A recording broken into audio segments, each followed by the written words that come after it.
Hello दोस्तों, board exam with Pankaj में आप सभी का स्वागत है। हम लोग 10th मैथ की एक सब्जेक्टिव क्वेश्चन की सीरीज कर रहे हैं। अगर इन पूरे सीरीज को देख लेते हैं, 100 वीडियो का सीरीज होगा जिसमें क्वेश्चन लगभग 5 मिनट का होता है। अगर इस पूरे सीरीज को देख लेते हैं तो 2027 में मैट्रिक बोर्ड एग्ज़ाम जो होगा उसमें एक भी क्वेश्चन ऐसा नहीं होगा जो आप आसानी से नहीं बना सकते। चलिए शुरू करते हैं। आज का क्वेश्चन क्या है, बाई का हुआ मान ज्ञात कीजिए जिसके लिए P2-3 एवं Q 10 बाई के बीच की दूरी कितना है, 10 मात्रक। देखते हैं कैसे बनेगा।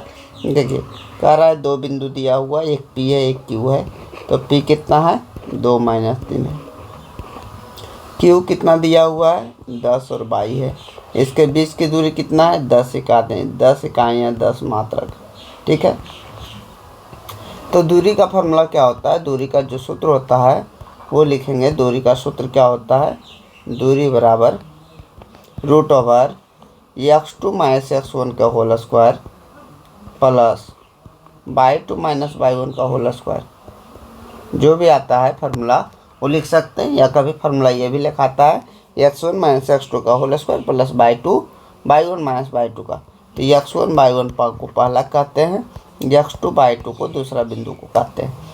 तो देखिए यहाँ से x2 दूरी का मान कितना है 10 है, x2 का मान कितना है, x2 का मान देखेंगे तो x2 का मान कितना है, ये भी 10 है, माइनस x1 का मान 2 है का होल स्क्वायर प्लस y2 का मान कितना है, y2 का मान 22 है, और माइनस y1 का मान कितना है -3 है। माइनस माइनस क्या होगा +3 का होल स्क्वायर। अगर एक सीक्वेंस में वीडियो देख रहे हैं तो कोई दिक्कत आपको समझने में बात को नहीं हो रहा है, क्योंकि दूरी के से संबंधित 2-3 क्वेश्चन अभी तक बता चुके हैं।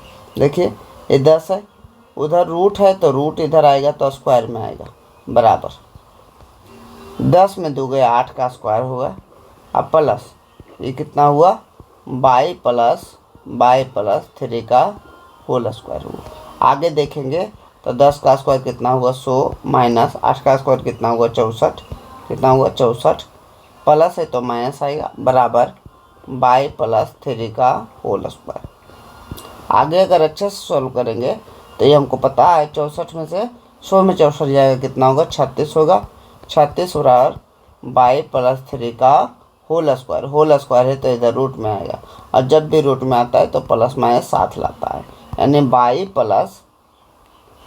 इसका मतलब ये हुआ कि y+3 का मान जो आया 36 का वर्गमूल कितना होता है 6 होता है, तो +-6 के रूप में आएगा। प्लस माइनस कितना आएगा 6 आएगा। इसका मतलब 2 चीज़ हो सकता है, या तो y+3 का वैल्यू प्लस का 6 हो सकता है, या y+3 का वैल्यू माइनस का 6 हो सकता है। y+3 का वैल्यू कितना हो सकता है माइनस का 6 हो सकता है। आगे सोल्व करते हैं। देखिए y बराबर कितना होगा तो 6 - 3 बराबर 3 होगा। यहाँ से y बराबर कितना होगा तो y बराबर -6 और -3 क्या होगा माइनस का 9 होगा। तो y का 2 मान संभव है, अतः y बराबर 3 या y बराबर -9, ये क्या होगा हमारा आंसर हो जाएगा।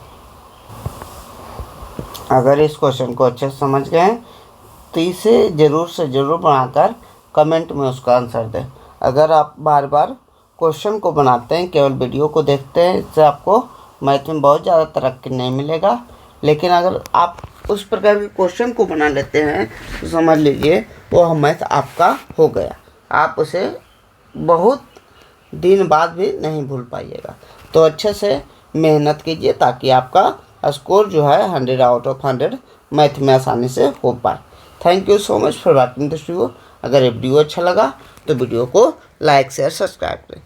साथ ही बताना चाह रहे हैं इस संडे को कि 3-3.5 घंटा का 3 या 4 घंटे का लाइव सेशन होगा, जिसमें 375 क्वेश्चन मैथ के 375 ऑब्जेक्टिव का डिस्कशन होगा। अगर इन 375 ऑब्जेक्टिव का डिस्कशन कर लेते हैं, हर एक चैप्टर से 25-25 क्वेश्चन लिया गया है, अगर कर लेते हैं तो 2027 एग्जाम में एक भी क्वेश्चन इससे बाहर नहीं आएगा, और आसानी से बहुत ही कम समय में आप ऑब्जेक्टिव को सोल्व कर पाएंगे। Thank you so much for watching this video. Thank you.